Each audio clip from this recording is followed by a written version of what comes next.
사회 초년생들이 첫 자취방 혹은 신혼집으로 가장 먼저 진행하게 될 계약은 아무래도 월세 혹은 전세 계약이 될 것 같은데요. 이 둘의 전반적인 진행 순서는 크게 다르지 않지만 전세는 월세에 비해 각별히 주의해야 할 부분들이 꽤나 많습니다. 소액의 보증금과 월 차임을 지급하는 월세 계약과는 달리 비교적 높은 보증금이 요구되는 전세는 계약함에 있어서 매물 선별부터 시작하여 그와 관련된 여러 제도들의 이해도가 필요하기 때문인데요. 그래서 오늘은 월세 계약과 더불어 전세 계약에서 꼭 체크해야 할 부분들을 서로 비교하며 설명해 보도록 하겠습니다. 가장 먼저 생각해야 할 점이 바로 나의 예산 파악하기가 될 것 같은데요. 여기서 현금이 많지 않다고 해서 무조건 월세를 진행해야 하는 것은 아니고요. 그렇다고 현금이 많다고 해서 무조건 전세를 진행해야 하는 것도 아닙니다. 그때 상황에 맞춰 전세자금 대출과 같은 상품들을 활용할 수가 있기 때문인데요. 조건에 따라서는 보증금의 100%까지도 대출이 가능한 상품이 있다고 하니 자세히 알고 싶은 분들은 관련 영상을 참고해 주시면 될 것 같습니다. 하지만 그렇다고 해서 무조건 전세가 유리하다고 볼 수는 없습니다. 요즘같이 불안전한 전세 시장, 그리고 오래 거주할 것이 아닌 상황, 특히 임대할 대상물이 아파트가 아닌 상황이라면 굳이나 전세 계약을 고집할 필요성은 없다고 생각되는데요. 개인의 상황에 맞춰 월세, 전세 여부, 그리고 주거할 지역이 선별되었다면 이제 본격적으로 임대할 주택을 찾아 나서야 합니다. 전세 역시 여러분들이 모두 알고 계시는 직방, 다방, 네이버 부동산, 공인중개사 직접 방문 등의 여러 플랫폼들을 활용하시면 될 것 같은데요. 그런데 이건 모두 모든 공인중개사가 매물을 공유하는 플랫폼들이다 보니 아무래도 중복되는 매물들이 굉장히 많을 것이고요. 하지만 오직 한 플랫폼만 이용하는 공인중개사들도 굉장히 많은 편이니 모든 플랫폼을 교차하며 알아보는 것을 추천드립니다. 참고로 목표로 두고 있는 해당 지역에 있어서 매물을 가장 많이 공유하고 있는 공인중개사가 아무래도 신뢰성이 높고 경험이 많은 중개인이 될 수 있다고 생각되는데요. 이런 사무소를 두세 군데 정도 선별하여 추천 매물들을 계속 비교하다 보면 언젠가는 분명 좋은 집을 찾을 수 있을 것입니다. 저 역시도 공인중개사지만 가끔 지인들의 부탁을 통해 다른 지역의 매물을 알아볼 때가 있거든요. 그럴 때도 같은 방식으로 중개 사무소를 선별하여 공동 중개를 하고는 합니다.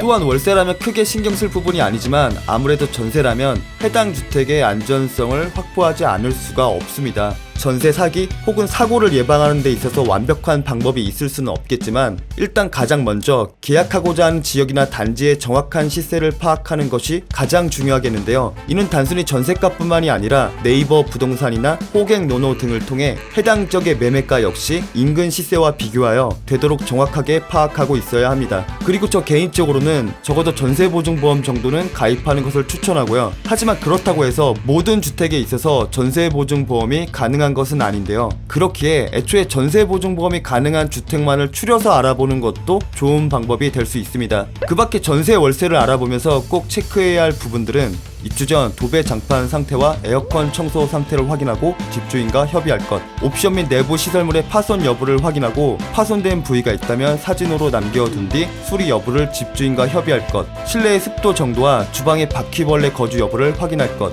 싱크대와 화장실의 수압 상태와 더불어 배수 상태도 확인할 것, 꼭 남향이 아니어도 괜찮지만 하루 종일 해가 전혀 들어오지 않는 집은 가급적 피할 것, 365일 파티를 즐기는 인싸가 아니라면 유흥가에 위치한 주택은 무조건 피할 것. 그렇게 고심 끝에 계약하고자 하는 집이 선별되었다면 가장 먼저 해당 주택의 등기부를 실시간으로 발급하여 확인해봐야 하는데요. 이는 근저당 및 선순위 권리관계를 파악하여 전세 계약에 있어서의 안전성을 확인하는 절차입니다. 어떤 분은 총 선순위 비율이 70% 미만이어야 한다. 또 어떤 분은 아니다, 80% 미만만 돼도 된다 라고 하시는데요. 이것은 사실 상황에 따라 달라질 수 있는 부분이고요. 극단적인 상황에는 선순위 비율이 50% 미만인 경우에도 위험에 처하는 경우가 생길 수 있습니다. 그렇기에 다시 한번 전세보증보험을 강력히 추천드리고요. 사실 등기부는 공인중개사가 당연히 확인 설명해주는 부분이지만 그런데 대부분은 무슨 말인지 이해도 못한 채 그냥 멀뚱멀뚱 쳐다만 보시더라고요. 결론적으로 전세 계약을 하는 경우라면 등기부 보는 법을 어느 정도 공부하고 부동산 계약에 임하는 것을 강력하게 추천합니다.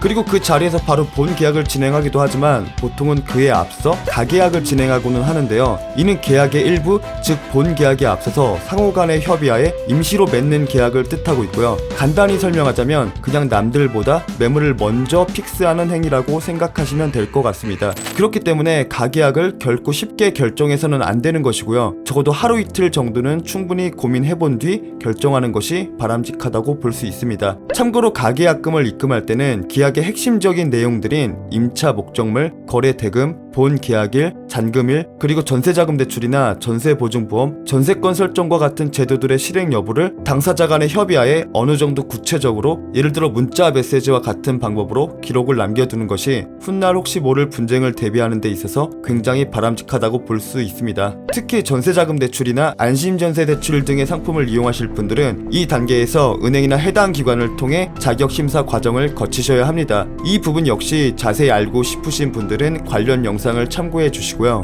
그리고 여기서 한 가지 말씀드리고 싶은 부분이, 가끔 부동산 플랫폼에는 등록되지 않은 오직 오프라인에서만 구할 수 있는 개꿀 매물이 존재할 것이라 생각하시는 분들이 굉장히 많으신데요. 사실 그런 매물이 아예 없다고는 말할 수 없겠지만 저는 그런 매물을 개인적으로 추천하고 싶지는 않습니다. 뭔가 공개하기가 어려운 하자가 있어서 광고하지 않는 경우가 있을 수 있고요. 그리고 그런 매물들 중에는 결국 전세보증보험조차 승인되지 않는 경우가 상당히 많더라고요. 그렇기에 가성비만을 따지는 매물을 찾다 보면 오히려 전혀 생각지도 못한 부분에서 뒤통수 맞을 일이 생길 수가 있습니다. 자, 이제 드디어 내가 처음으로 살 집을 제대로 계약하는 날. 저는 전날 밤잠을 설쳤을 만큼 인생에 있어서 가장 인상 깊었던 날 중에 하나로 기억되고요. 이 부분은 정말 중요한 절차인 만큼 포인트만 각각 짚어서 말씀드리도록 하겠습니다. 가장 먼저 계약에 앞서 가계약 때와 마찬가지로 등기부 실시간으로 발급하여 확인하기. 이때 중요한 부분은 가계약 당시 확인했었던 등기부와 큰 변동사항이 없어야 합니다. 그리고 내 앞에 앉아있는 집주인의 인적사항이 등기부상의 인적사항과 일치하는지 확인하기.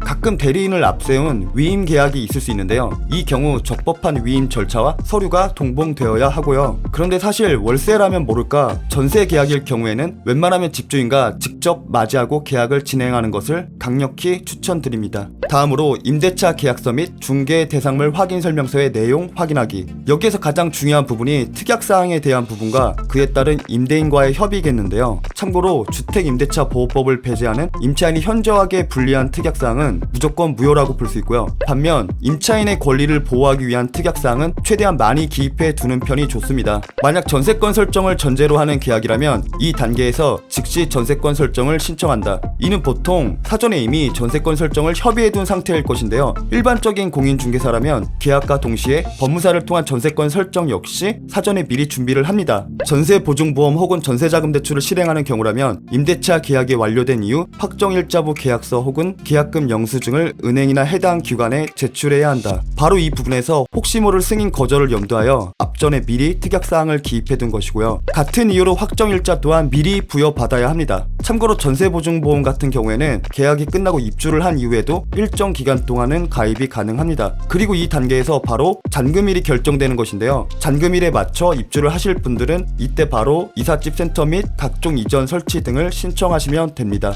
이제 마지막 단계인 바로 잔금일입니다. 잔금 송금이 완료되지 않으면 입주를 할 수 없지만 잔금일에 맞춰 송금이 완료된 상태라면 언제든 입주해도 상관이 없다고 볼 수 있습니다. 만약 잔금일 당일 아침 일찍 입주를 해야 하는 상황이라면 전날 미리 잔금을 송금해두는 방법도 있겠고요. 만약 전에 살던 전셋집에 전세금을 받아서 송금을 해야 하는 상황이라면 적어도 이삿짐이 새로 계약한 집에 도착하기 전까지는 잔금이 완료되게끔 스케줄을 조정하셔야 합니다. 참고로 퇴고하고 입주하는 집의 관리비 정산 또한 절대 잊으시면 안 되겠고요. 그리고 여기서 가장 중요한 부분 중에 하나가 잔금과 입주가 완료된 상태라면 되도록 빨리 전입신고와 더불어 확정일자를 받는 것이 중요한데요. 만약 이사 날짜가 주말이라면 미리 받아두어도 상관은 없지만 어쨌든 대항력은 잔금과 더불어 실제 점유를 시작해야 발생하기 때문에 전입신고를 늦게 한다면 그만큼 대항력이 발생되는 시기가 늦어지는 것이고요. 참고로 전세보증보험의 보증 역시 이 대항력을 기반으로 발생하는 것입니다. 이 효력은 신청한 이길 0시부터 발생하기 때문에 잔금을 송금하기 직전 마지막으로 한 번 더 등기부를 확인해보는 것이 바람직하다고 볼 수 있고요. 반면 전세권 설정의 경우에는 전입신고와 관계없이 등기한 때 바로 효력이 발생됩니다.